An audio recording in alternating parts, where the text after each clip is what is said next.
Isang maganda at mapagpalang araw sa lahat ng nakikinig sa channel na ito. Lalong-lalo na sa iyo, Sir Casper. Tawagin mo na lamang ako sa pangalang Miranda.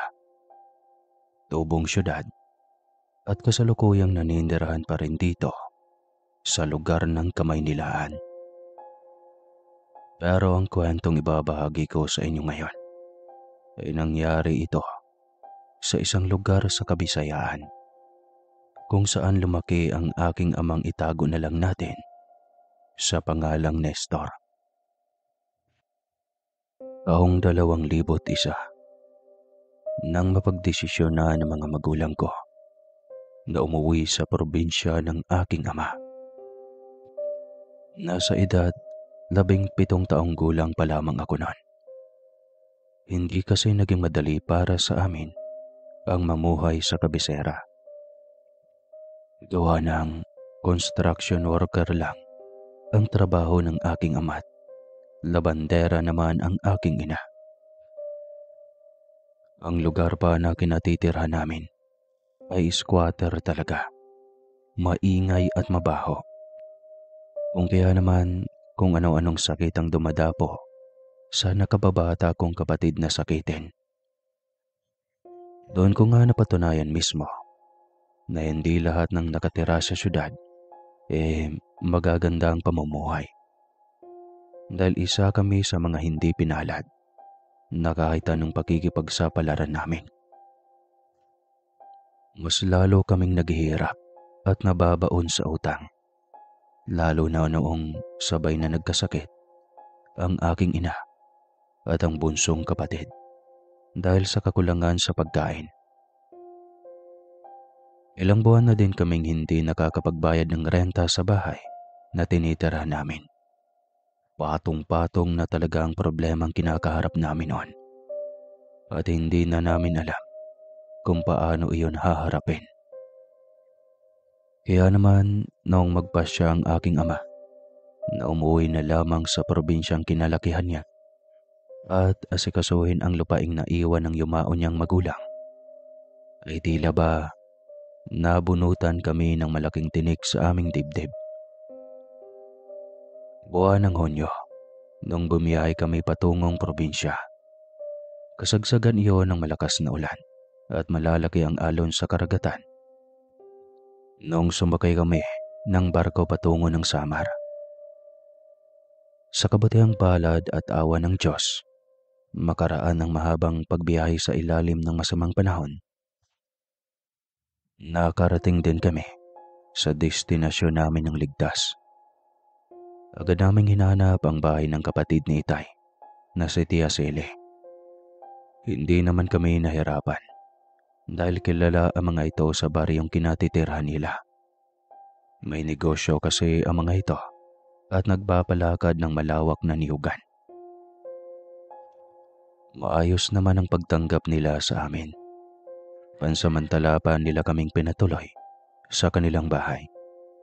Noong malaman ni Tia Sele ang dahilan kung bakit biglaan ang pag-uwi namin sa kanilang probinsya. Mabuti na lang at umuwi kayo dito. Nang sa ganun ay may mag-aalaga na sa mga naiwang pananim ni Amang. Bakit ba kasi ngayon lang kayo umuwi dito, Kuya Nestor? Alam mo namang 3 lang tayong magkakapatid. Ikaw lang ang lalaki. Ano bang malay namin sa ibang lupain ng mga magulang natin? Rinig kong wika ni Tia habang nasa pagkainan sila at nag-uusap ng masinsinan. Huwag mo na akong yaw-yawan. Alam mo naman kung gaano kalalim ang alita naming mag-ama, hindi ba? Nang araw na iyon ay napag-alaman kong ekta-ektarya pala ang lupaing iniwan ng mga magulang ni Itay. Bago pumanaw ang mga ito at 3 magkakapatid lang sila ang maghahati-hati. Ang aking ama din ang panganay, kaya naman nasa kanya ang desisyon kung papaano nila paghahatian ang namana ng kanilang mga magulang. Kinabukasan, kahit maulan-ulan pa, ay isinama ako ni Itay at Tia Sele para ipakita kung saan nila balak itayo ang bahay na titirhan namin. Mahigit 15 minutos din ang nilakad namin bago kami nakarating sa isang burol kung saan tanaw na tanaw ang malawak na nihugan na nasa ibaba. Kahit na makulimlim ang paligid, ay gandang-ganda at mangha-mangha talaga ako sa mga nakikita ko. Iyon pa lang din kasi ang unang beses na nakarating ako sa ganoong klase ng lugar. Pero sa kabila noon, hindi ko maiwasang makaramdam ng kaba nang matanaw ko ang isang napakalaking puno ng balete mula sa kabilang ibayo. Baka sa punong iyon ang katandaan at marami na ang naglalakihang baging sa katawan nito. Saglit pa akong napatitig sa nasabing puno nang naramdaman kong tila ba may mga mata rin nang mula roon ang nakatanaw sa akin. Humangin pa ng malakas, kaya napayakap na lang ako sa aking sarili. Halika na anak, umuwi na tayo at bukas na bukas din uumpisa na namin ng Teobaldo mo ang pag-ayos ng matitirhan natin dito. Untag ng aking ama na nagbabalik sa aking ulirat. Tara na iha, at nang makadaan tayo ng pagkain sa talipapa. Wika ni Tia Sele. Inakbayan niya pa ako nang mapansing napapatingin ako sa puno ng balete. Tsaka ito nagsabing, huwag ko nang pansinin ang punong iyon dahil malayo naman ito. 2 linggo lang ang itinagal ng pananatili namin sa bahay ng tiyahin ko. Kahit na sinabi nilang kahit magtagal kami roon, ay walang problema sa kanilang pamilya. Minamadali pa rin ng aking ama ang pag-aayos sa kubong malilipatan namin. Dahil sa tulong ng asawa ni Tia at ng iba pa nilang kapitbahay, ay nagawa agad nila ang maliit na kubong pwede na naming matirhan. Gawa lang sa mga kawayan ang dingding at sahig nun, habang pawid naman ang bubungan. Wala na nga akong masabi pa na ibang kapintasan sa bahay na iyon. Mas maayos naman kasi ito kaysa sa bahay na tinitirhan namin sa syudad na maraming daga ang naglipana tuwing sasapit ang gabi. Tiyagaan niyo muna itong bahay natin at may kaliitan lang. Panimula lang naman ito. Wika ni Itay matapos naming makapag-ayos ng mga kagamitan at nasa pagkainan na. Ano ka ba naman mahal? Ayos na nga itong bahay natin. Ang mahalaga may matirhan tayo at masabing sarili talaga natin. Sambit ni Inay habang inaayos sa mesa ang panghapunan namin. Oo nga po tay, mas maayos at maganda nga tong bahay natin. Kaysa sa syudad, doon maingay ang mga kapitbahay at mainit kasi dikit-dikit, marami pang daga. Natatawang sigunda ko. Nagtawanan na nga lang kami at sabay-sabay nang kumain ng hapunan. Iyon ang unang pagkakataong sabay-sabay kaming kumain nang walang mabigat na isipin. Sa loob ng 1 buwan ay naging maayos naman ang pamumuhay namin roon. Kahit na hindi ako gaanong sanay sa buhay probinsya, ay kinakaya ko pa rin. Pagtatanim ng kung ano-anong gulay at pag-aalaga ng mga manok ang naging pangkabuhayan naming mag-ina. Habang ang aking ama naman ay pagbabantay sa malawak nilang niyugan at pagsasaka na din. Kahit papano ay inairaraos namin ang pang-araw-araw namin nang hindi kumakayod kalabaw ang aking ama't ina. Inakala kong magtutuloy-tuloy na ang ganong pamumuhay namin. Payak at payapa, malayo sa gulo at maingay na syudad.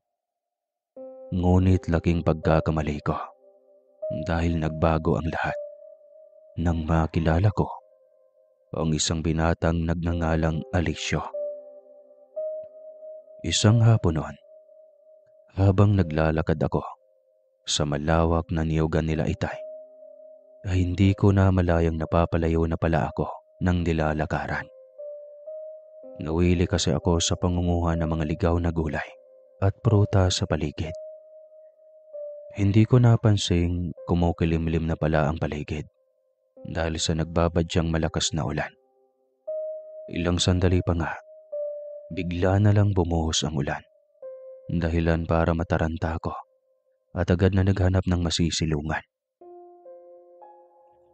Hindi ko kasi akalaing uulan ng hapong iyon dahil tirik pa ang araw noong umalis ako sa aming bahay. Sa lakas ng ulan na hindi ko na halos makita ang daan. Kaya naman sa kasamang palad ay naligaw ako sa loob ng niyugan. Halos mangyak-ngyak na ako ng mga oras na iyon sa takot na baka hindi na ako mauwi pa at aabutin ako ng gabi. Papadilim na kasi ang paligid at naririnig ko na ang mga huni ng kuliglig, maging ang iba pang mga insekto sa paligid. Basang-basa na din ako at nanginginig na ang kalamnan ko dahil sa sobrang lamig. Maya-maya pa, kalalakad ko ay namataan ko na lang ang sarili kong nasa tapat na ng malaking puno ng balete. Kaya't mas binalot pa ako ng takot at kaba, lalo na nang makita kong inuugoy ng hangin ang mga baging na nakasabit sa mga sanga nito. Sa hindi ko malamang dahilan, ay may kung anong pwersa ang pumipigil sa mga paa ko na tumakbo papalayo sa punong iyon. Ramdam na ramdam kong tila ba hinahatak ako nito papalapit sa kanya at mas lalo pang naging nakakatakot ang itsura ng balete sa paningin ko. Nakikita ko kasing may mga itim na kamay ang naglabasan mula sa likod ng balete. May mahahaba at matutulis na kuko ang mga kamay at para bang yumayakap ang mga ito ng mahigpit sa puno at ang iba ay pilit akong iniabot. Nang ilang dipa na lang ang layo ko sa puno, ay bigla na lang akong nakalanghap ng napakabangong amoy. Amoy ng sariwa at iba't ibang bulaklak. Maya-maya pa, bigla na lang may humatak sa akin papalayo sa punong iyon. Dahil sa mga luhang namumuo sa mga mata ko at takot na bumabalot sa aking dibdib, ay hindi ko agad nakita ng malinaw ang kung sino mang may-ari ng kamay na humihila sa akin. Ngunit ramdam ko ang higpit ng pagkakahawak niya sa kamay ko at nagmamadali siyang maglakad papalayo sa puno. Kulang na nga lang ay kakalad ka rin na niya ako. Wala itong lingon-lingon ni hindi man lang ako tinapunan ng tingin. Nung tuluyan na kaming makalayo sa puno ng balete at nakita ko na ang daan patungo sa bahay namin, ay sa kanya palang binitawan ng kamay ko at humarap sa akin. Doon ko palang din nakita ang kabuuang itsura niya. Sa maniwala man kayo o sa hindi, basta maniwala lang kayo. Napakagwapo ng itsura nito. Kahit na basang-basa sa ulan, matangos ang ilong. Mahahaba ang pilik mata at napakaputi na animoy anak araw. Unang tingin ko pa nga lang sa mukha niya ay hindi ko ipagkakailang. May mahinang kuryente ang biglang dumaloy sa buong katawan ko na nagpatigil talaga sa akin. Titig na titig lang ako sa napakagwapong mukha ng binata habang siya naman magkasalubong ang mga kilay na nakatingin sa akin. Baka sa mukha niya ang pagkairita, pero sa kabila nun, may parte sa akin ang nahuhumaling sa kanyang itsura. Saglit pa kaming nagkatitigan na para bang kinakabisan namin pareho ang mukha ng bawat isa. Kung hindi pa kumulog ng malakas nun, ay hindi pa ako mababalik sa ulirat. Salamat. Maraming salamat sa Hindi ko na naituloy pa ang sasabihin nang tumalikod siya at nagpatiuna ng maglakad. Teka lang, sandali. Sabi ko salamat. Sambit ko at hinabol ang binata para muling magpasalamat. Kung nga pala si Miranda, ikaw, anong pangalan mo? Pakilala at tanong ko, tsaka inalahad ang kamay para makipagdapo ang palad. Dahil sa ginawa kong iyon, ay napatigil siya sa paglalakad at muling humarap sa akin na ikinagulat ko ng bahagya. Mula ulo hanggang paa ay pinasadahan niya ako ng tingin. Tingin na talagang nanuot sa buong kalamnan ko dahil para bang binabalatan niya ako ng buhay. Matalim ang mga mata niya at magkasulubong na naman ang mga kilay. Aliseo ang pangalan ko.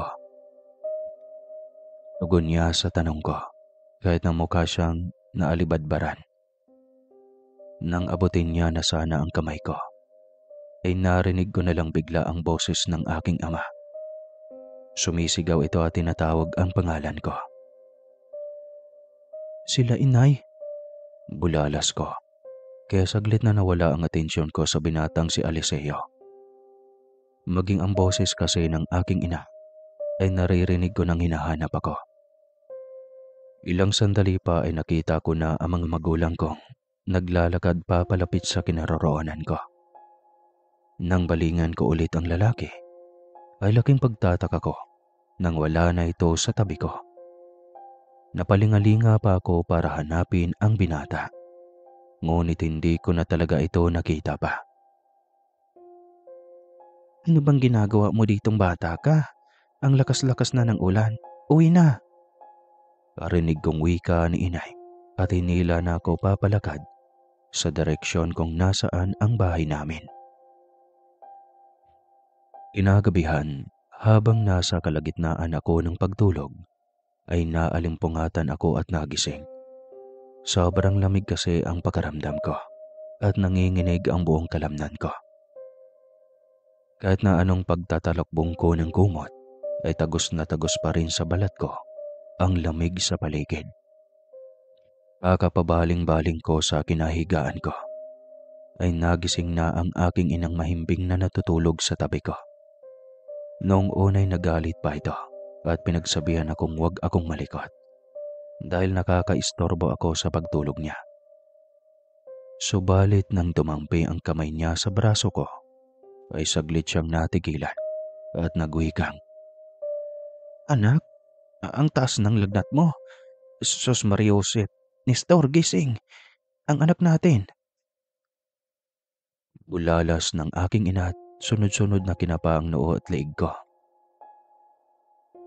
Matapos ang tagpong iyon ay hindi ko namalayan pa ang mga sumunod na pangyayari dahil sa sobrang sama ng pakaramdam ko.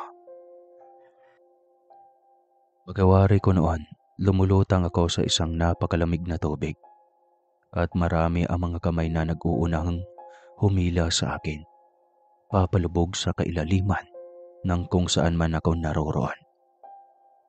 Hindi ko magawang gumalaw kahit na anong pilit ko. May kung anong malakas na pwersa ang pumipigil sa akin para hindi makapagsalita at ni daliri na mga kamay ko. Naninigas na. Halos walang mapagsidla ng takot at kabang nararamdaman ko nun. Lalo na nang unti-unting dumidilim ang paningin ko at sa palagay ko, nasa pinakailalim na ako ng tubig. Pagkamulat ko ng aking mga mata, tumambad sa aking harapan ang gwapo at nag-aalalang mukha ng binatang si Aliseo. Hindi ko alam kung bakit na mga sandaling nasilayan ko ang mukha ng lalaki. Nakaramdam ako ng kapayapaan at tila ba naglaho na parang bula. Ang takot na kanina lang ay nanunuot sa aking sistema. Habang magkatitigan kaming dalawa ni Aliseo, ay bigla na lang may malakas na usok ang tumama sa mukha ko. Dahilan para mapapikit akong muli at napaubo dahil sa baho nun. Usok iyon ng kamangyan at insenso. Mabuti at gising ka na, Iha. Gumana ang orasyon at ritual na isinagawa natin. Magpasalamat tayo sa may kapal at dininig niya ang ating dasal. Parinig kong wika ng isang boses ng matandang lalaki.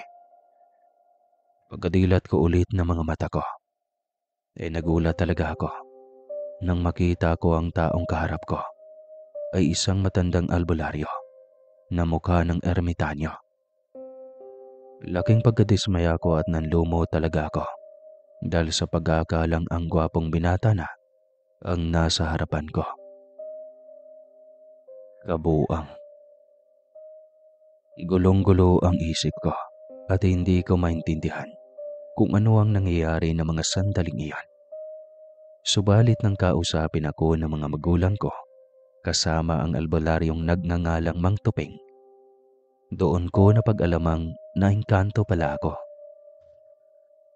Sumunod umano sa akin ang mga engkantong nakita ko sa may puno ng balete, kung saan ako napadpad noong nagdaang araw. Tama, Sir Casper, nagdaang araw.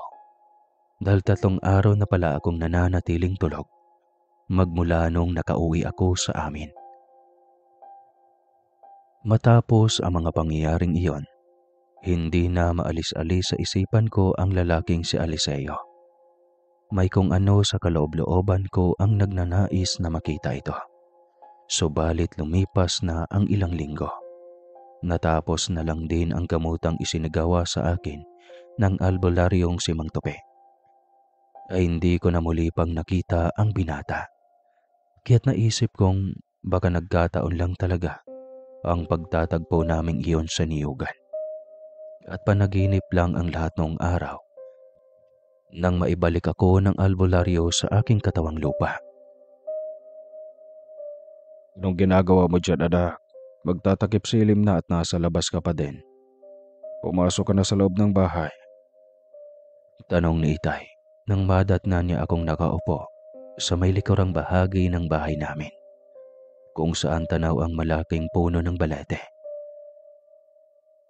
Nagpapahangin at nagmumuni-muni ako ng mga oras na iyon habang pinagmamasdan ang misteryosong puno na nasa kabilang ibayo. Nakakaramdam kasi ako ng lungkot at hindi ko alam kung saan nagmumula at anong dahilan. Dapat nga ay matuwa ako ng mga sandaling iyon dahil ayon sa albularyong kumamot sa akin, wala na ang mga engkantong nais kumambala at kumuha sa akin. Nakakatulog na rin ako ng mahimbing dahil napalayas na niya umano ang mga ito. Hindi gaya ng mga gabing hindi pa tuluyang napapalayas ni Mang Tuping ang mga elementong umaaligid sa akin. Hindi talaga ako makatulog ng mahimbing dahil parati akong ginagambala ng mga ito. Halos gabi-gabi akong nananaginip ng mga nakakatakot na mga nilalang na hindi ko lubusang maipaliwanag ang itsura. Pero sa kabila ng mga nakakatakot na iyon, ay parati kong kasama sa panaginip ang binatang si Eliseo. Tila ba ito ang nagbabantay at nagliligtas sa akin sa tuwing tinatangka akong saktan o lapitan ng mga nilalang sa dilim. Yun nga lang nang tuluyan na akong napagaling ng albularyong si Mang Tuping, kasabay ng pagkawala ng mga masasamang panaginip ko. Ang pagkawala din ng binatang sa tingin ko ay nagugustuhan ko na. Ewan ko ba, kahit isang beses pa lang kaming nagkita, ay ramdam kong kakaiba ang tama ko sa kanya. Hindi talaga siya mawala-wala sa isipan ko. Kahit napilitin kong ibaling sa iba ang atensyon ko at abalahin ang sarili ko. Ayos ka lang ba, anak? Mukhang ang lalim naman ang mga iniisip mo. May kakaiba ka pa bang nararamdaman sa paligid natin? Sabihin mo lang sa akin ang magawan agad natin ng paraan. Muling tanong sa akin ng aking ama nang may pag-aalala sa boses niya. Tumabi siya sa kinaupuan ko Bagya naman akong napahugot ng malalim na hininga tsaka umiling-iling bilang tugon sa mga katanungan niya. Kung ganoon, maganda yan. Huwag kang magalala at hindi ko hayaang may mangyayaring hindi maganda sa inyo na mga kapatid at ina mo. Aniya pa. Salamat po, Tay. Pasensya na din po kayo. Huwag ka na din pong mag-alala sa akin at hindi na po ulit ako lalapit sa puno ng balete na yan. Wika ko at muling sinulyapan ang punong natatanaw namin. Saglit pa kaming nagpahangin ni Itay sa kinaupuan namin. Kung ano-ano na lang ang napag-uusapan namin hanggang sa tinawag na kami ni Inay para kumain na ng hapunan. Nang sumunod na araw, maaga pa lang, inabisuhan ako ng aking ina na magtungo sa bayan pagsapit ng tanghali kung nasaan ang malaking palengke. Sa katunayan ay hindi naman ganon kalaki ang palengke na yon. Inutusan niya akong bumili ng mga ipanghahanda ng kinahapunan dahil kaarawan ng nakababata kong kapatid na si Esther ng araw na iyon. Nakasanayan na kasi namin na hapon o gabi talaga nagsasalo-salo kapag isa sa amin ang may kaarawan. Nang sa ganon ay sama-sama kaming buong magpamilya. Hindi kasi pwede kapag umaga o tanghali dahil may trabaho ang aking ama't abala din sa gawain ang aking ina. Pagsapit nga ng tanghali, 1:30 ay bumaba na ako ng burol para magtungo ng bayan o yung tinatawag nila na sentro. Habang naglalakad ako papunta sa bungad ng baryo kung nasaan ang sakayan ng mga habal-habal, nakita ko ang 5 kalalakihang nag-iinuman sa may gilid ng daan. Maedad na ang mga ito at halatang mga lasenggo. Sa pagkakaakala ko pa ay de-container ang mga inumin nila o yung tinatawag sa kanila na bahalina. Malayo-layo pa lang ako. Nasipat ko nang nakatingin sa akin ang isa sa kanila. Ngingiti-ngiti pa ito ng nakakaloko at may pagdila sa nangingitim niyang labi. Sabay sinya sa mga kasama niya at muling tumingin sa akin. Mabilis namang naglingunan ang iba pa niyang kainuman at gaya nga nito, maloloko ding nagtawanan na para bang pinagkakatuan ako. Mas binilisan ko na nga lang ang paglalakad ng sa ganon ay makalayo na ako sa mga ito. Pero bago pa man ako makalampas, agad na humarang sa daraanan ko ang medyo may katandaan na lalaki na kanina pa nakatingin sa akin. Ay, Miss Ganda. Ang sarap mo namang maglakad. Parang nakakalog lahat eh. Saan bang punta mo? Baka gusto mong tumagay muna. Tanong nito at hindi pa rin nawawala sa kanyang mukha ang mapanuyang ekspresyon habang nakatingin sa dibdib ko. Kung hindi nyo kasi na itatanong, sa edad kong 17, hubog na ang katawan ko at may kalakihan din ang hinaharap ko. Pero huwag kayong mainggit. Kaya naman madadalas maluluwag na damit ang sinusuot ko. Sa ganong klaseng damit kasi ako komportable. Kung kaya hindi ko maisip kung ano ang tinutukoy ng medyo may katandaang lalaki. Malaking kamiseta ang suot ko ng mga oras na yon at hindi talaga kabastos-bastos. Hindi naman agad ako nakasagot nang tumama sa ilong ko ang malakas na amoy alak na nagmumula sa bibig ng lalaki. Halos mapaubo-ubo pa ako dahil sa baho nun. Ewan, amoy alak na parang amoy tae. Nasipat ko pang nangingitim na din ang mga ngipin nito at bungi na. Ay, wag kang suplada. Kinakausap ka pa. Pa-smile naman dyan, no? Baka naman pwede muna kaming samahan dito mag-inuman. Sakto, paubos na ang aming pulutan. Tatawa-tawang ulit na tanong pa ng lalaki sa akin at malagkit na tinignan ako mula ulo hanggang paa. Baka sa mga mata nito ang pagkamanyakis. Kahit nababastusan na ako, ay mas pinili kong wag nang kumibo pa at nagpatuloy na lang ako sa paglalakad. Grabe yung kaba ko nun. Ba't arte? Paglaspag ka na, tsaka mo ko kakausapin no. Ganyan na ba ang mga babaeng taga-syudad na napapadpad dito sa baryo? Akala mo kung sinong berhe na kung umasta. Dahil sa sinabi niyang iyon, ay narinig kong nagtawanan ng malakas ang iba pa niyang kasamahan at nagkantsawan sila. Sa inis ko ay napahinto ako sa paglalakad at muling binalingan ng tingin ang matandang lalaki.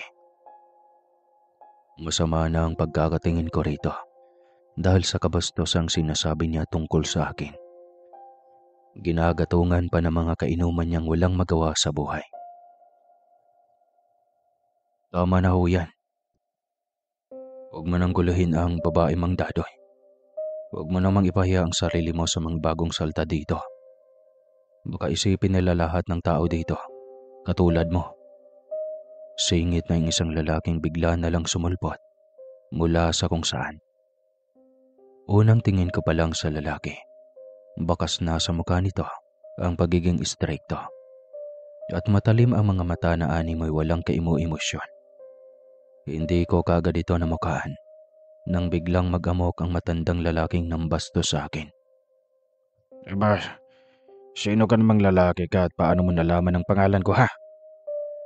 Bulyaw ng matandang Dadoy at pinanlakihan pa ng mga mata ang binata. Namewang din ito at dinodoro-doro pa ang lalaki na nasa harapan niya.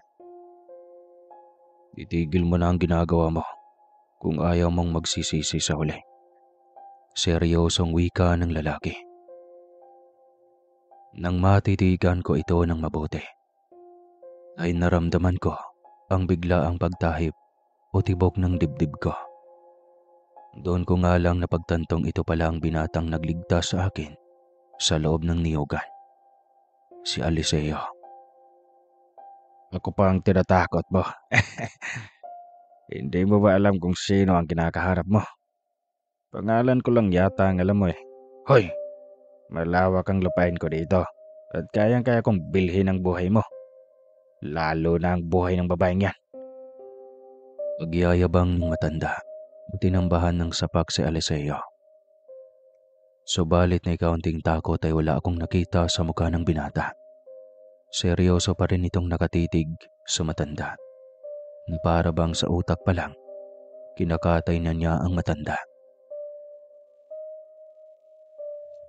Hindi ba mga pre? Nagkakamali yata ng binabanggang batang to. Siya tingin niyo ba? May ibubagay ito sa akin? Baling ng matandang si Dadoy sa mga kainuman niya, sabay tawa ng nakakaloko. Halos hindi na maayos ang pagsasalita nito. Gawadang may tama na ito ng alak. Nung tignan ko ang mga ito ay laking pagtataka ko. Nung bigla na lang silang natahimik. Titig na titig kay Aliceo. Namumutla ang mga mukha na animoy nakakita ng multo. Muli pang inulit ng matandang Dadoy ang mga sinabi niya. Pero imbis na sumagot ang mga kasamahan niya, dahang-dahang nagsitayuan ang mga ito at mabilis nang nag-alisan. Nakita kong mas lalong ikinagalit ni Dadoy ang ginawang iyon ng mga kasamahan niya. Kaya naman bago pa muling maibaling sa amin ang atensyon niya, mabilis kong hinawakan sa braso ang binata at hinila na papalayo roon.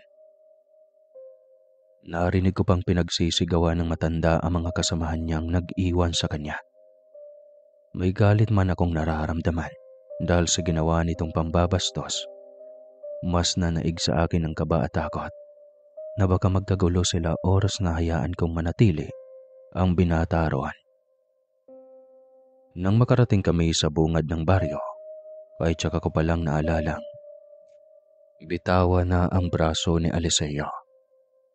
Wala naman itong reklamo, kaya't hilaw akong napangiti at mabilis na humingi ng pasyensya Nagpasalamat na din ako dahil sa ginawa niyang pagtatanggol sa akin. Ngunit ni isang salita ay walang namatawi sa mga labi niya. Gaya noong unang pagkikita namin, nakatingin lang ito sa akin. Pero na mga sandaling iyon ay hindi na magkasalubong ang kilay niya. Kalmado na ang mukha nito na mas lalong nagpagwapo sa kanya. Muli ay naramdaman ko ang kakaibang kaba sa dibdib ko. Bigla akong tinapuan ng hiya at pakiramdam ko'y nag-iinit ang mga pisngi ko. Bago pa nga niya iyon mahalata, ay mabilis na rin akong nagpaalam na sasakay na ng tricycle para magtungo sa bayan. Nasabi ko din na may bibilhin ako, kaya kailangan ko nang umalis. Tanging pagtango lang naman ang naging tugon ni Eliseo, kaya't sumakay na ako sa loob ng tricycle. Inakala kong matiwasay na akong makakaalis at mailalabas ko na ang kanina pang nagwawalang kilig sa kaloob-looban ko. Pero nagkamali ako nang sumakay din si Eliseo sa loob ng tricycle at tumabay pa ito sa akin. Halos sumabog na talaga ang dibdib ko ng mga sandaling iyon dahil sa mga dagang pilit na nagwawala. Pero dahil may pagkadalagang Pilipina pa din ako, hindi ko pinapahalatang apektado ako sa pasyensya ng binata. At halos walang mapagsidla ng galak at tuwa na nararamdaman ko. Saan ka pupunta? Pupunta ka rin bang lungsod? Tanong ko. Kung saan ka pupunta, sasamahan kita. Maikli at malamig niyang tugon. Hindi na ako nakapagsalita pa dahil pinangunahan na naman ako ng hiya at kaba. Pagkarating namin sa palengke, tinulungan niya akong magbitbit ng mga pinamili ko. Kakaunti lang naman iyon at sa totoo lang, kayang-kaya kong bitbitin. Hiyang-hiya pa ako nun sa kadahilan ng halos lahat ng binibilhan namin ay pinag-aakalahan kaming magkasintahan. Habang si Eliseo naman ay para bang wala lang sa kanya. Hindi man kami nag-uusap, ngunit ramdam na ramdam ko ang presensya niya. Ni hindi nga siya umalis sa tabi ko sa tuwing napapatingin ako sa kanya. Parati kong nahuhuli at nakatingin din siya sa akin. Iyon nga lang, kapag nginingitian ko siya, saka naman niya ibabaling sa iba ang paningin niya. Na para bang naaasiwa sa akin. Magkaganon pa man, ay kinikilig pa rin ako, Sir Casper. Oh yeah. Matapos mamalengke ay umuwi na din kami. Hinatid pa ako ng binata hanggang sa paanan ng burol. Hanggang dito na lang kita maihatid. Malapit na lang naman ang bahay niyo, di ba? Umuwi ka na. Uwi ka nito. Sige, maraming salamat ulit ha. Magkikita pa ba tayo? Pasasalamat at tanong ko. Parati tayong magkikita. Seryosong tugon niya. Napatango na lamang ako at mabilis nang tumalikod. Nang sa ganon ay hindi niya makita ang pamumula ulit ng mga pisngi ko. Palandi talaga. Nagpatuloy na lang ako sa paglalakad. Ni hindi ko na nilingon pa ang binata. Ikinaway ko na lang ang kamay ko sa tanda ng pagpapaalam. Nang makalayo-layo na ako ay tsaka pa lamang ako lumingon. Ngunit laking gulat ko nang makita ko ang isang matandang lalaki na nagkukumahog makalapit sa akin at halos magkandara pa na. Iyon ang lalaking nambasto sa akin kanina lang. Sa pagkabigla ko ay huli na ang lahat bago pa ako makatakbo. Unti na lang makakalapit na ito sa akin. Kaya naman pagkatakbo ko ay mabilis lang din akong naabutan. Sisigaw na sana ako ngunit agaran niyang natakpa ng bibig ko. Tsaka lang malakas na hinablot ang buhok ko. Dahilan para mawalan ako ng balanse. Dahil nasa paakyat na parte na kami ng daan, ay nagbagulong-gulong kami pababa. Sakto bang tumama ang ulo ko sa isang malaking bato. Wala ka nagawala ngayong babae ka. Ah, akala mo ba matatakasan mo ako? Nang ganun lang kadali. Ipinahiya mo ako sa maraming tao. Kaya pagbabayaran mo ang ginawa mo. Wala nang makakatulong sa'yo dito. Parinig kong wika ng matandang si Dadoy. Subalit malabo na iyon sa pandinig ko dahil nahihilo na ako.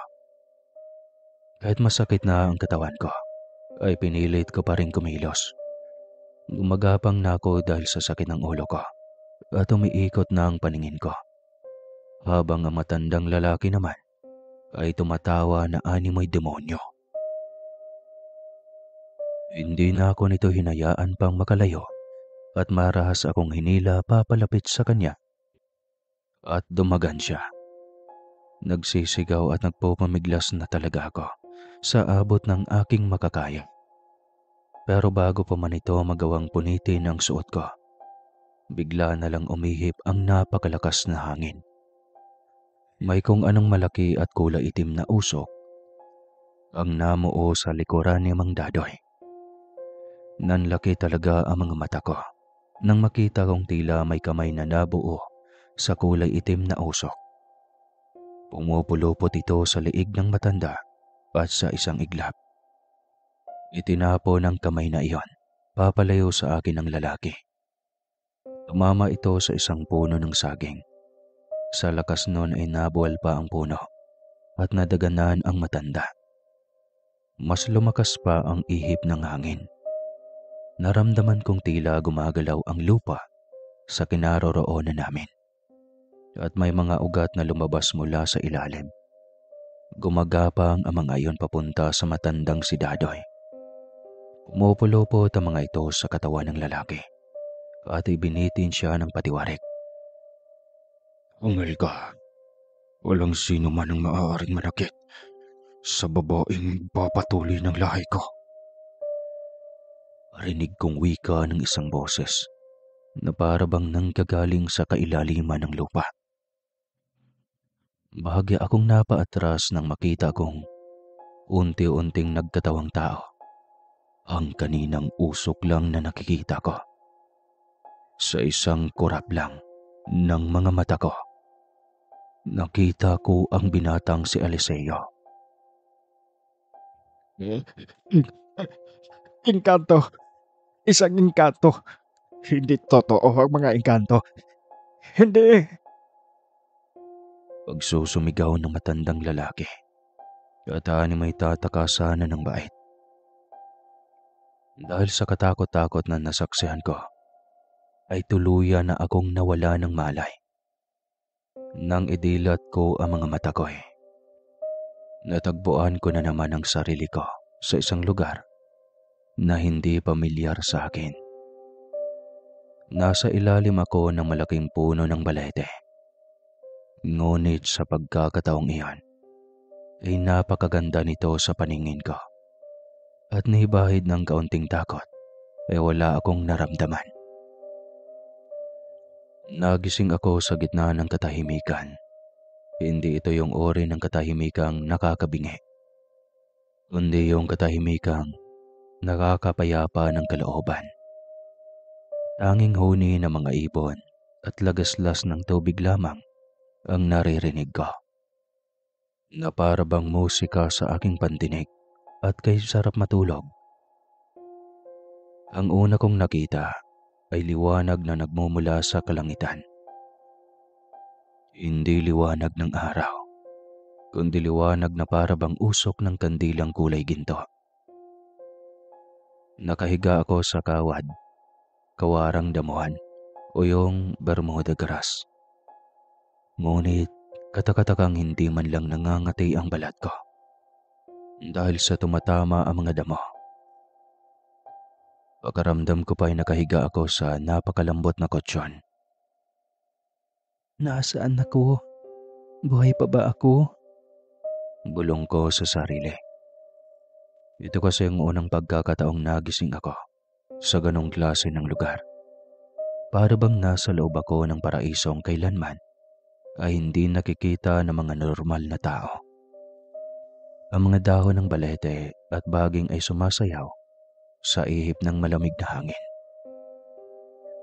Bawat galaw ng mga ito ay tila ba may mumunting mga batuin ang lumilitaw sa paligid. Habang inililibot ko ang paningin sa paligid, ay nakita ko di kalayuan ng isang lalaking tila inukit mula sa liwanag dahil sa kaputian. Mahaba ang buhok niyang kulay puti din. Ang bawat hibla nito ay kumikislam na tila bituin. Ang mga mata niya, yung mga mata niya ay kakulay ng asul na dagat. Malalim, mapayapa, pero may bagyong tinatago sa ilalim. Kapag tinitigan mo siya, parang hinihigop ka ng alon papalapit sa kanya. Hindi para lunurin, kundi para aluin. Si Eliseo ang lalaking nakikita ko. At sa unang pagkakataon, ngumiti siya. Ngiting mas lalong nagpabilis ng tibok ng puso ko. Dahan-dahan itong lumapit sa akin. Nakaupo na ako mula sa pagkakahiga ng mga sandaling iyon. Nakapako ang tingin ko sa kanya. Hindi ko alam kung bakit sa kabila ng kakaibang itsura niya, mas lalo akong nahuhulog o sa madaling salita, napapamahal sa kanya. Ngayon alam ko na, hindi na ako magkakaila pa. Batid kong engkanto siya. Miranda, tawag niya sa pangalan ko. Iba na ang boses niya. Hindi na baritono at walang emosyon. Noong mga sandaling iyon, malalim ito at malamig. Pero may kalmadong lambing. Mabagal ang bawat hakbang niya. Ang bawat punot halaman na madadaanan niya ay nagsisitayuan. Tila kinikilala ang kanyang presensya. Sa paligid, may mga bulaklak na dumudungaw. Para bang nanonood at pinagmamasdan kami. Ilang sandali, parang may kung anong bugso sa dibdib ko. Kakaiba ang tibok ng puso ko. Parang kilig o mas malalim pa. Para bang sabay ka kung makalapit agad ito sa akin. Nasaan ako?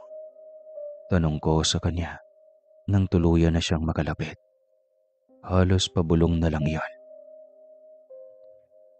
Ligtas ka na. Narito ka sa kaharian ko. Tugon niya at yumuko para magpantay ang paningin naming dalawa. Ligtas? Takang tanong ko at muling inalala ang mga nagdaang pangyayari. Naikuyom ko na lang ang mga palad ko. Nang maalala ko ang kahiyupang nais gawin sa akin ng matandang si Dadoy. Huwag kang mag-alala. Hanggat nasa tabi mo ako, walang makakapanakit sa iyo. Malumanay niyang wika. Teka, anong kaharian mo? Itong lugar na ito? Muling tanong ko. Tumango siya at lumapit pa. Paano ako napunta rito? Tsaka yung itsura mo? Naguguluhang tanong ko. Gusto kong magalit, matakot o kahit sigawan siya. Pero hindi ko magawa. Lalo na ngayong nasa harapan ko siya. Dinala kita rito. Sagot niya habang nakatingin sa aking mga mata. May kailangan kang malaman. Dagdag niya pa at hindi na niya na ipagpatuloy pa ang sasabihin nang bigla na lang akong nagsalita ng hindi ko namamalayan. Eliseo, mula ng araw na magkita tayo, gabi-gabi, sa panaginip ko, nandoon ka. Parati kitang kasama at nililigtas mo ako sa mga elementong gusto din manakit sa akin. Matapos kong sabihin iyon, ay nasapo ko na lang ang bibig dahil sa kadaldalan ko. Napatahimik naman siya. Kita ko sa mga mata niya ay tila may bahid ng buwan. May aninag na hindi ko maipaliwanag. Para bang may pagtingin na matagal nang nakatago. Saglit na namatawi ang katahimikan sa paligid naming dalawa. Naghihintay kung sino ang mauna muling magsalita. Naramdaman kong hinawakan niya ang kamay ko. Hindi ka lang nananaginip ng mga gabing iyon, Miranda. Magmula nang nag-cross ang ating landas na dalawa, parati na kitang binabantayan. Gaya ko, marami ang nagnanais makakuha sa iyo. Ako ang nakatalo sa kanila at hindi ang huwad na albularyong gumamot sa iyo. Natigilan ako sa mga sinabi niya. Hindi agad na proseso ng utak ko kung ano ang ibig niyang iparating sa akin. Anong ibig mong sabihin, Eliseo? Ibig kitang makasama dito sa mundo ko. Diretsahang tugon niya na nagpaubo talaga sa akin. Nasamid ako sa sarili kong laway. Nagbibiro ka lang, di ba? Hindi makapaniwalang tanong ko. Natawa naman siya sa naging reaksyon ko at inibanan niya ang usapan.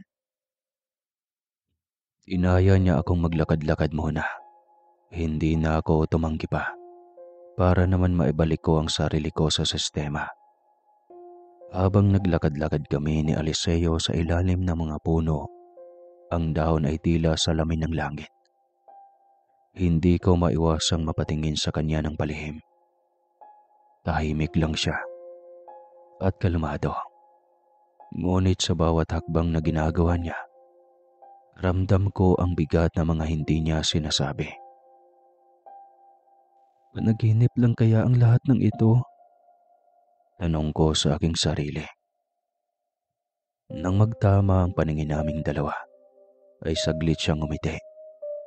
Ibang-iba talaga si Eliseo nang kasama ko sa kasalukuyan kesa sa lalaking laging nagliligtas sa akin. Kaya naman naisip kong tampalin ang mukha ko para matiyak na gising ako at hindi lang panaginip ang lahat. Sa lakas ng pagkakatampal ko sa mukha ko, ay bahagya yung ikinagulat ni Eliseo. Tumunog kasi talaga ang pisngi ko. Ayos ka lang ba? Tanong niya at bakas agad sa mga mata ang pag-aalala. Oo. Ayos lang ako. Ano lang, may dumapo lang sa pisngi ko. Tugon ko at hilaw na napangiti sa binata. Hawakan na niya sana ang mukha ko nang biglang may dumaang mariposa sa harapan naming dalawa. Kumikislap ang pakpak na mga iyon na para bang alon ng tubig sa karagatan habang tinatamaan ng araw. Sinundan ko ng tingin ang mga ito hanggang sa lumipad patungo sa pinakaitaas ng puno ng balete. Na mga sandaling iyon ay kakaibang saya ang nararamdaman ko. Muli ay nagpatuloy na kami sa paglalakad-lakad. Marami akong nakitang nilalang na gaya ni Eliseo. Mga engkanto din. Sadyang kakaiba talaga ang kanilang mga itsura. Pero hindi ko may pagkakailang. Magaganda at gwapo talaga sila. Hindi gaya ng mga sinasabi sa kwentong pangit sila at hindi kaaya-aya ang itsura. Sa kahariang iyon, pakaramdam ko ay ako lang ang pinakapangit sa lahat. Walang ngiti din ang lahat ng naroon na para bang walang problemang dinadala. Nang makarating kami sa isang parte ng kaharian kung saan napakaraming iba't ibang bulaklak, ay hindi ko na napigilan ang tuwa ko. Para akong batang tumatakbo pa palapit sa mga bulaklak. Kumikinang-kinang pa ang mga ito at napakaganda talagang pagmasdan. Sa gilid noon ay may malaking kristal na nasa tingin ko ay pwedeng upuan. Inaya kong maupo roon si Eliseo at hindi naman ito tumanggi. Habang magkatabi naming pinagmamasdan ang mga bulaklak, ay naramdaman ko ang marahan ng paghawak ni Eliseo sa kamay ko. Eliseo, yung tungkol pala sa sinabi mo sa akin kanina, ano yung kailangan kong malaman? Tanong ko. Napatingin siya sa mga mata ko nang may pag-aalinlangan. May mga bagay na dapat mong malaman, pero hindi pa ngayon, tugon niya. Kailan pa? Alam ko naman na engkanto ka. Ano pa ba ang dapat kong malaman? Muling tanong ko. Sa tamang panahon, Miranda. Sa ngayon, hayaan mong magsaya tayong dalawa. Habang nag-uusap kaming dalawa, ay biglang sumagi sa aking isipan ang kaarawan ng kapatid ko.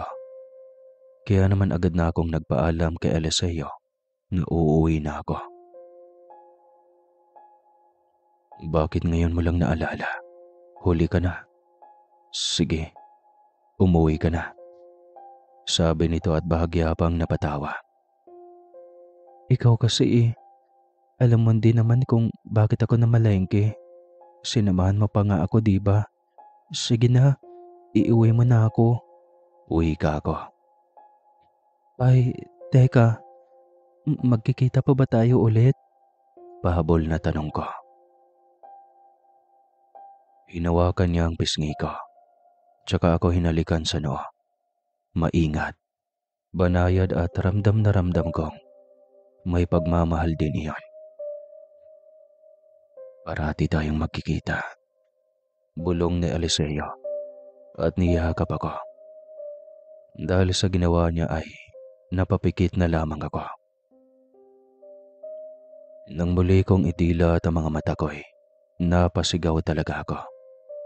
Nang makita ko ang mukha ng matandang albularyong si Mang Tupeng. Kumikibot-kibot pa ang labi nito na parang puwet ng kayo nang bahala magdugtong. Sa gulat ko, mabilis akong lumayo at inilaga ng mukha ng albularyo. Dahilan para malaglag ako sa kinahigaan kong papag. Dagli namang lumapit sa akin ang aking ina at tinulungan ako.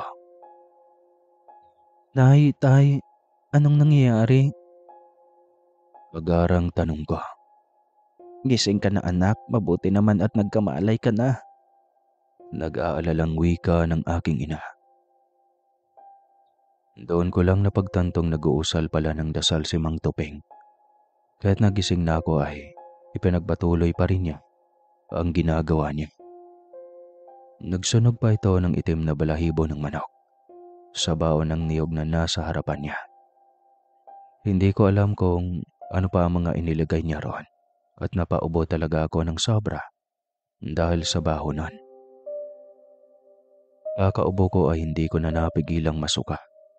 Bumuluwak talaga halos lahat ng kinain ko na hindi ko pa nailalabas. Napakaasim at baho nun, maitim-itim pa. Tama yan. Ilabas mo ang lahat ng pinakain sa iyo ng engkantong kumuha sa iyo. Mas lalo pa nga nitong inilapit sa akin ang baong hawak niya. Dahilan para pagpawisan ako ng matindi dahil sa init nun. Tubig. Pilit na wika ko dahil tuyong-tuyo na ang lalamunan ko sa kakasuka. Mabilis naman akong binigyan ng aking ama ng maiinom. Sunod-sunod na paglagok ang ginawa ko para maibsan ang uhaw na nararamdaman ko. Ngunit hindi pa man ako natatapos sa pag-inom. Sumuka na naman ako. Ano to, tay? Tanong ko nang may malasahan akong kakaiba. Tubig iyan na hinaluan ko ng lana. Yan ang dapat mong inumin. Nang sa ganun ay mas mailabas mo pa kung ano man ang kinain mo sa mundo ng mga engkanto. Sagot ng albularyo. Napakunot naman ang noo ko at hindi ko lubos maintindihan kung ano ang pinagsasabi ni Mang Tupeng. Maya-maya lang ay nasuka na naman ako dahil sa lanang kumapit na sa lalamunan ko. Nakakadiri talaga yon at para bang uminom ako ng mantika. Kakasuka ko ay halos mailabas ko na maging ang lamang loob ko. Matapos iyon ay hapong-hapo at pagod na pagod ako. Kaya naman muli nala akong pinahiga sa papag at pinagpahinga. Nung sandaling iyon ay nakatulog naman ako ng matiwasay. Sido ba namang hindi, gayong nawala ang lahat ng lakas ko, kakasuka, dahil sa ipinainom nila sa aking lana. Pagkagising ko ulit, tapos na sa pagre-ritual niya si Mang Tupeng. At tila ba inaantay lang din nila akong magising. Bagas pa rin sa mukha ng mga magulang ko ang labis na pag-aalala. Nay, ano pong nangyari? Tanong ko. Diyos ko anak, natagpuan ka ng iyong ama sa ibaba ng burol na walang malay at may malaking sugat sa noo. Naisugod ka namin sa ospital. Ilang doktor na ang sumuri sa iyo at maayos naman ang lagay mo. Maliban lang sa sugat mo sa ulo, 1 linggo ka ding nananatili sa ospital dahil wala kang malay. Tugon ng aking ina at panimulang kwento nito sa akin. Dagdag niya pa ay makalipas ang 1 linggong pananatili ko sa ospital, ganon at ganon pa rin ang findings ng mga doktor sa akin. Maayos naman ang lagay ko at walang tama ang katawan ko. Kaya naman pumayag na itong iuwi ako sa bahay nang sa ganon ay hindi lumaki ng lumaki ang babayaran ng mga magulang ko. Dahil sa pangyayaring iyon, napagpasyahan nilang ipatawag ulit ang albularyong si Mang Tupeng. 3 araw din ako nitong pabalik-balik na ginagamot at ilang manok na ang nakatay nila para ialay sa kung anuman at maibalik lang ako sa ulirat. Pero hindi pa rin ako magising-gising hanggang sa sinabi ng albularyo na kinakailangan mag-alay ng ulo ng baboy bilang kapalit sa kaluluwa kong kinuha ng engkanto. Kahit na walang ganong pera ang mga magulang ko, ay nangutang ang mga ito. Masunod lang ang gusto ng albularyo. Dahil nga umano sa ginawa nilang iyon, ay nakabalik ako sa katawang lupa ko. Bagay na hindi ko pinapaniwalaan. Matapos kong malaman lahat ng iyon, ay ako naman ang tinanong niya kung saan ako nagpunta at sino ang kasama ko. Kung may naaalala ba umano ako sa mga pangyayari habang wala akong malay. Pinagpipilitan pa ng albularyong sapilitan umano akong kinuha ng itim na elemento at nais akong ikulong nito. Mabuti na lang di umano ay naisuka ko ang mga nakain ko. Dahil kung hindi, sigurado makukuha na naman ako ng elementong nanggagambala sa akin. Sinakyan ko na lang ang lahat ng sinasabi ni Mang Tupeng. Kahit na alam ko sa sarili kong ni katiting na pagkain mula sa kaharian ni Aliseo, wala akong kinain at ni hindi naman ako inalok nito. Hindi ko nga akalaing sa maikling oras na magkasama kami, mahabang oras na pala ang lumipas sa mundo ng mga tao. At tama nga si Aliseo. Huwad na albularyo ang gumagamot sa akin. Hindi pa kasi natapos roon ang panlilin lang ng Mang Tupeng sa mga magulang ko. May kung ano-ano pa itong pinapalibing pangontra laban umano sa mga masasamang elemento. Halos punuin na niya din ang bawat dingding ng bahay namin ng kung ano-anong dahon at ugat na panlaban sa mga elemento. Hindi ko naman magawang pigilan at kontrahin ang mga magulang ko dahil sa labis na pag-aalala ng mga ito. Paniwalang paniwala sila sa huwad na albularyo. Hindi ko nga alam kung saang lupalop nila natagpuan si Mang Tupeng. Basta't bigla na lang itong sumulpot. Hinayaan ko na lang din muna ang mga magulang ko. Nang sa ganon, kahit papano, mapanatag naman ang kalooban nila. Ilang araw din akong hindi pinapalabas sa bahay ng mga magulang ko. Natatakot pa rin ang mga ito na baka maulit muli ang sinasabi ng albalaryong kukunin ako ng elemento at hindi na ibabalik pa pag nagkataon. Lingid sa kaalaman nila, tuwing sasapit ang gabi, sa pagtulog, nagkikita kami ni Eliseo sa panaginip ko. Hindi kasi totoo ang mga pangontrang ibinigay ni Mang Tupeng. Kaya naman wala itong silbi at parati na kaming nagsasama ni Eliseo. Mapa umaga man o tanghali, kain tulog lang kasi ang ginagawa ko sa bahay namin at paglalakbay patungo sa kaharian ni Eliseo sa ibang dimensyon. Sa paglipas ng mga araw at linggo, naging maayos ang relasyon naming dalawa ni Eliseo. Mas naging malapit kami sa isa't isa. Hindi ko din may pagkakailang tuluyan na talagang nahulog ang loob ko sa kanya. May mga pagkakataon pang tila ba, mas gusto ko nang manatili sa kaharian nila kasama siya. Minsan ay nawawala na sa aking isipan ang isiping may iiwan akong pamilya sa lugar namin. Tila ba unti-unting nawawala ang kamalayan kong may pamilya pa akong nagmamahal at nag-aaruga sa akin. Napakaganda at payapa kasi talaga ng kaharian nila. Puno ng mahika at kakaibang mga tanawing nagdudulot ng saya sa akin. Lalo na kapag kasama ko ang binatang si Eliseo. Sa isip ko nga noon, kung wala lang akong pamilyang nagmamahal sa akin, matagal na akong nananatili sa kanilang lugar. Isang araw noon, isinama ako ng aking ina magtungo sa bahay ni Tia Sele. Sa bungad kasi ng baryo ang bahay nito. Kasama namin ang nakababata kong kapatid na si Esther. Habang naglalakad kami, ay napadaan kami sa isang bahay na marami ang taong nag-uumpukan sa labas. Nagbubulungan na para bang mga bubuyog. Ang iba sa mga ito ay tila ba tumatangis at nagdadalamhati. Nang papalayo na kami, ay nakilala ko kung sino ang may-ari ng bahay na iyon. Si Mang Dadoy, ang matandang lalaki na humabol sa akin sa paanan ng bundok. Doon ko lang naalalang magmula nang magising ako, wala na akong balita sa matanda at hindi rin ito nabanggit ng mga magulang ko. Nay, may itatanong lang po sana ako. Sambit ko at sinabayan sa paglalakad ang aking ina. Oh, ano yun anak?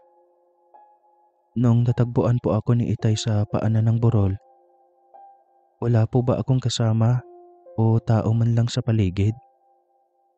Natahimik ang aking ina. Baka sa mukha niyang nag-iisip siya ng malalim. Hinintay ko lang naman na makasagot siya. Naalala ko kasi, bago ako nawala ng malay at magising sa kaharian na Eliseo. Nakatbitin pati warik ang matandang lalaki. Dahil sa mga ugat na pumulupot sa kanya, lumitaw si Eliseo at iyon na ang huling tagpong naalala ko. Wala namang nabanggit sa akin ang Itay mo anak. Maghahating gabi na kasi noong natagpuan ka niya. Ang akala nga namin, nadulas ka sa daan at nalaglag sa tarik. Paliwanag na inay sa akin. Ganon po ba, Nay? Medyo madulas nga po ang daan ng araw na iyon. Pasyensya na po at pinag-alala ko pa kayo. Lalo na sa iyo, Esther. Hindi tuloy nakapaghanda noong kaarawan mo. Ani ko na lang. Ayos lang po ate. Ang mahalaga po ay magaling ka na at kasama ka na namin. Huwag ka na pong aalis ate ha. Huwag mo na kaming iiwan. Natigilan ako sa sinabi ng kapatid ko. Hindi ko iyon inaasahan. Sa edad niyang 7 anyos pa lamang, ay labis-labis na pala ang pag-aalala niya sa akin. Ilibre mo na lang ako ng candy ate para makabawi ka sa akin ng birthday ko.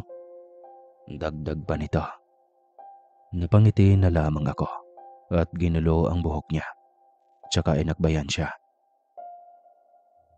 Nang makarating kami sa bahay ng tiyahin ko, naabutan naming abala ang mga ito sa paghahanda at mukhang may panauhin silang paparating. Tumulong na nga kami ni inay sa paghahanda nila.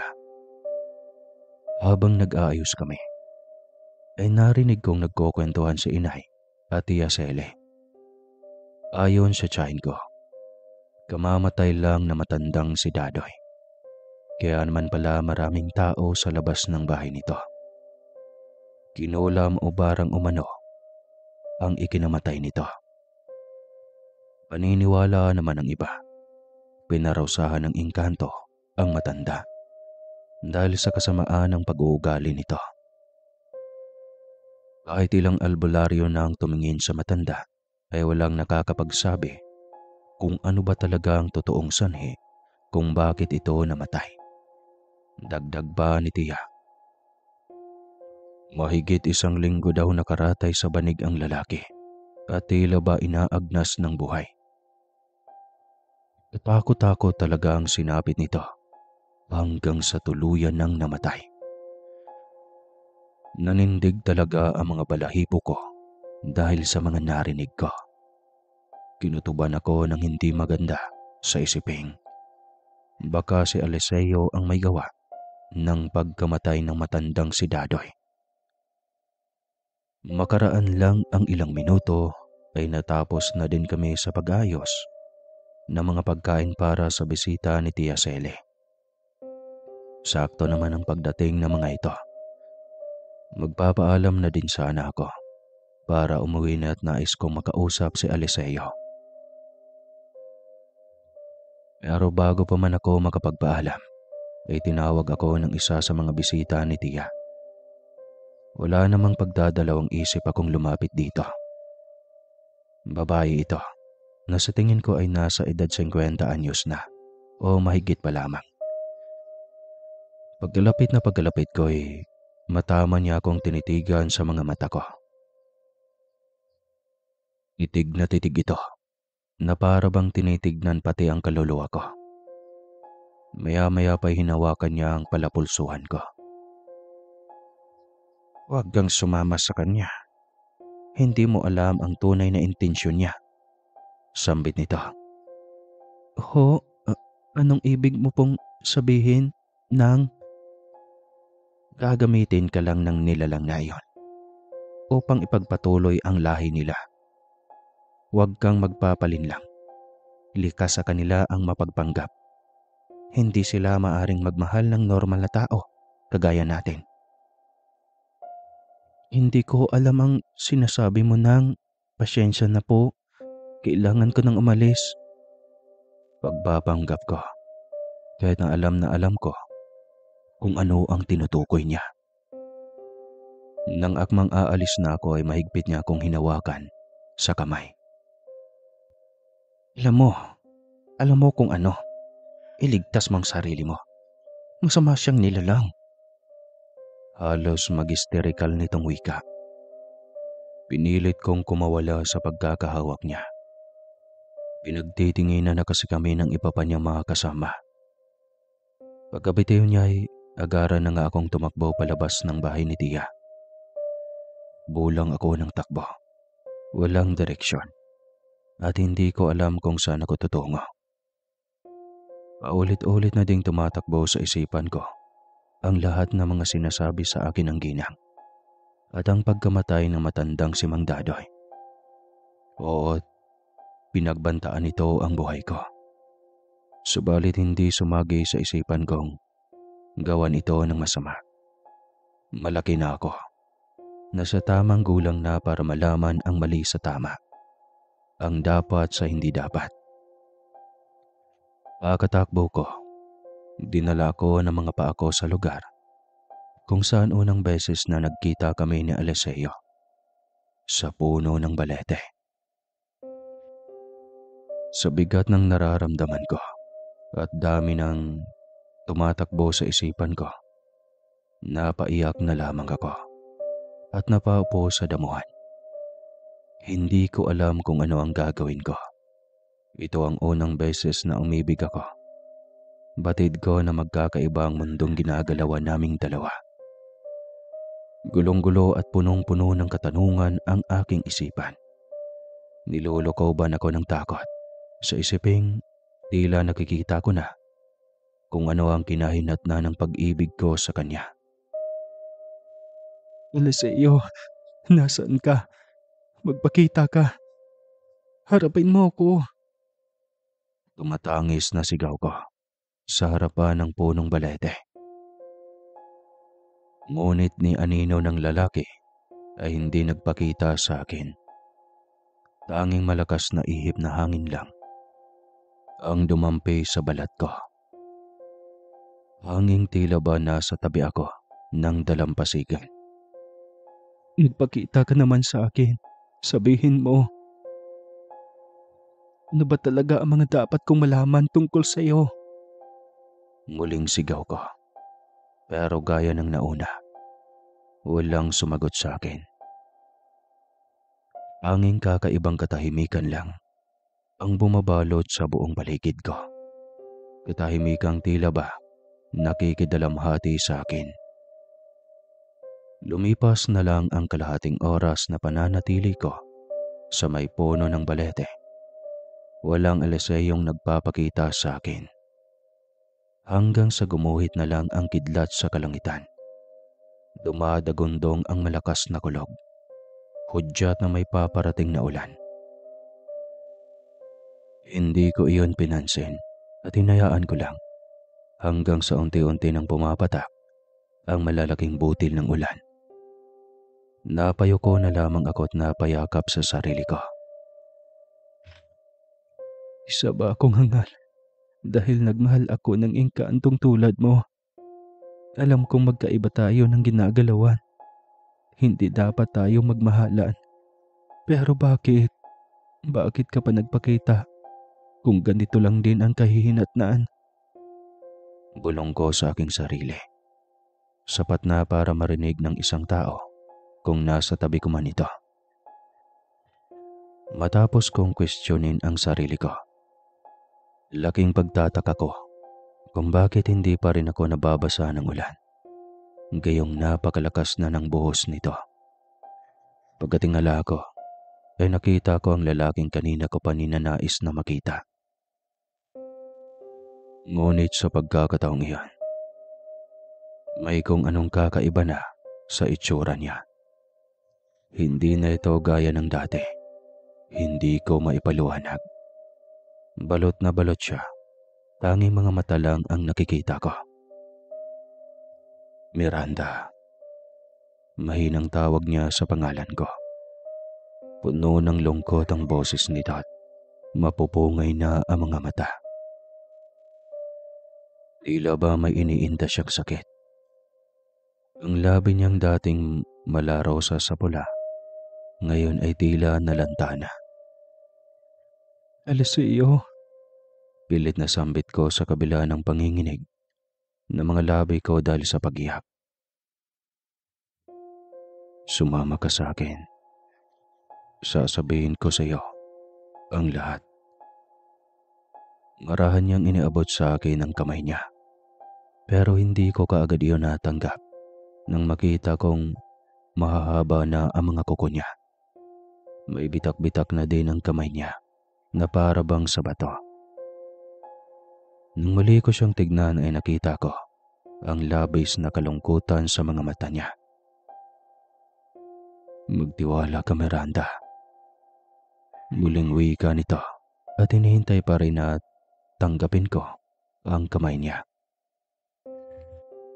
Kahit na nakaramdam ako ng takot ay pikit mata kong hinawakan ng kamay niya. Pagkadilat ko, nasa gitna na kami ng kawalan. Magkaharap kaming dalawa, magkahawak ang kamay. Napakadilim ng paligid. Wala na ang puno ng balete. Wala na rin ang ulan. Ang tanging nagsisilbing liwanag lang namin ay ang mga alitaptap na mararahang nagliliparan. Hindi ko alam kung nasaan na kami at wala na kong balak na alamin pa. Ang mahalaga, kasama ko siya. Malalaman ko na ang lahat-lahat. May dapat kang malaman, Miranda. Ang pagmamahal naming mga engkanto ay hindi tulad ng sa inyo. Ang sa amin, kapag nagmahal kami ng buo sa isang normal na tao, hindi lang puso ang nawawala, kundi pati ang aming kaluluwa. Unti-unti kaming nawawala sa sarili. Nag-iiba ang anyo. Nagiging halimaw hanggang sa ikamatay namin ang pagmamahal ng buo at totoo sa isang normal na tao. Panimulang wika at paliwanag ni Eliseo. Huminga ng malalim sa Eliseo. Tumitig ito sa mga mata ko at binitawan ang kamay ko. Tahimik lang naman akong nakikinig sa mga sinasabi niya habang pinipigilang tumulo ang mga luha ko. Noong una, pakay lang kita. Ikaw ay anak ng lahing may bihirang dugo. Isang mortal na may halong lumang kapangyarihan. Ikaw ay itinakda para magluwal ng isang supling na magiging tulay ng aming lahi sa mundong ibabaw. Hindi kami basta engkanto lang, Miranda. Napaatras ako sa mga sinasabi niyang iyon. Napakabigat ng revelasyong yumanig talaga sa sistema ko. Napahawak na lamang ako sa tiyan kung wala namang laman. Ngunit mas ramdam ko ang biglaang pagkirot ng puso ko. Ano? Gagamitin mo lang ako? Tanong ko. Oo. Noong una, iyon ang gusto ko. Iyon ang layunin ko. Natigalgal ako sa isinasagot niya sa akin. Naninigas ang buo kong katawan, ngunit nanginginig ang kalamnan ko. Hindi totoo ang lahat ng mga sandaling magkasama tayo. Ang mga gabi sa ilalim ng buwan, ang mga salitang binitawan mo na mahal mo ko. Napatitig ako sa kanya. Takot at galit ang unti-unting bumabalot sa akin. Hindi dapat matutong umibig ang tulad ko. Sa sandaling naramdaman kong totoo na ang pag-ibig ko sa iyo, nagsimula akong magbago. Ang liwanag sa katawan ko ay unting-unting naging anino. Ang kapangyarihan ko'y nagkakalamat at ang utos ng aming mundo ay kalimutan ka, iwan ka, kunin ang kailangan at lumisan. Hindi ko na napigilan ang mga luha ko. Sunod-sunod na itong bumagsak mula sa mga mata ko. Marahang tinanggal ni Eliseo ang tilang nakabalot sa kanya. Tumambad sa akin. Ang katawan nitong tila tinubuan na ng makukulay na mga ugat at nagkabitak-bitak na animoy. Lupang natuyuan ng tubig. Maputla na din ang kulay ng balat niya at ang mga matay naging kulay buwan na.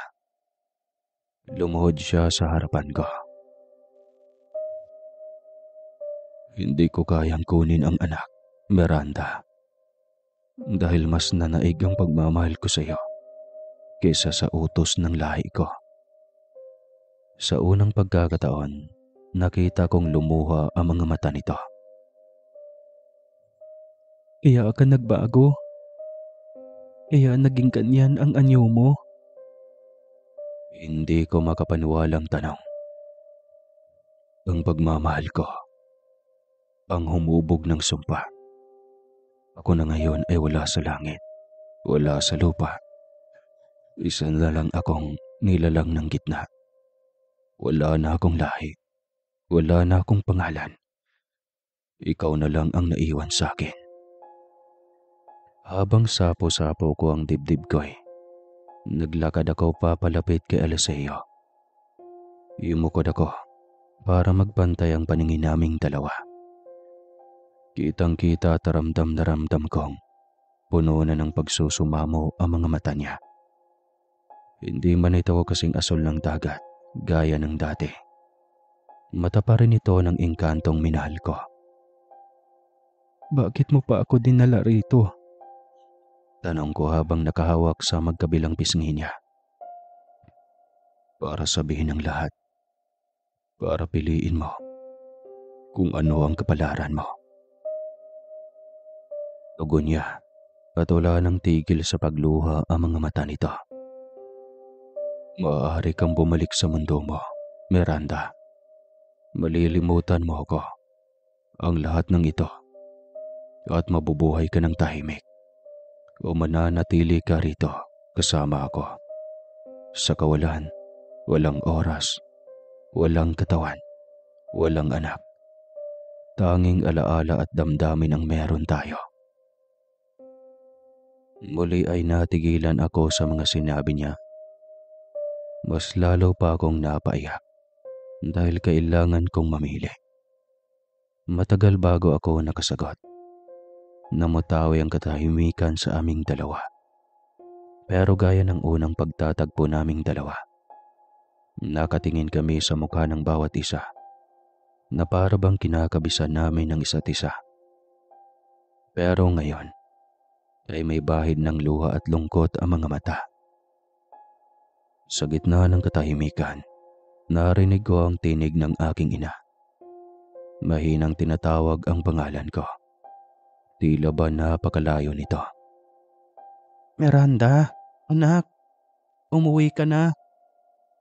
Awag nito sa akin na sinundan pa ng boses ng aking ama at nakababatang kapatid na si Esther. Napatingala na lamang ako para pigilan ang mga luhang muling nag-uunahang dumaloy sa pisngi ko. Naririnig mo sila, hindi ba? Mahinang tanong ni Eliseo na halos bulong na lamang. Napatango na lamang ako at yumuko. Oo, sila ang tahanan ko. Sila ang dahilan kung bakit ako nabubuhay noon. Kahit wala ka pa. Muli na namang tumahimik ang paligid. Pareho kaming hindi nagsasalita na para bang inaantay kung sino ang maunang magkaroon ng lakas ng loob na basagin ang katahimikang namamagitan sa amin. Sumasabay roon ang kawalan sa bigat ng desisyon. Mahal kita, Eliseo, sa paraang hindi ko pa naranasan kailanman. Pero hindi ko kaakayaning talikuran ang mga taong unang umibig sa akin. Ang mga magulang kong matagal nang naghihintay at ang mga kapatid ko. Lakas loob kong wika at tinignan sa mga mata ang lalaking minamahal ko. Mapait na napangiti si Eliseo. Bakas na bakas sa kanyang muka ang kalungkutan at hindi ito matago ng mga ngiti niya.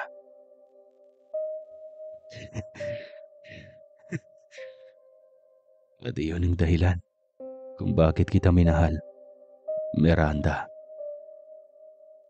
Dahil mas pinili mong masaktan kaysa talikuran ang mga taong mahal mo. Umitig din ito sa mga mata ko at muling hinawakan ang mga kamay ko. Kasing lamig na ng kailaliman ng tubig ang palad nito. Tila kamay ng walang buhay. Bumalik ka na. Mabuhay ka.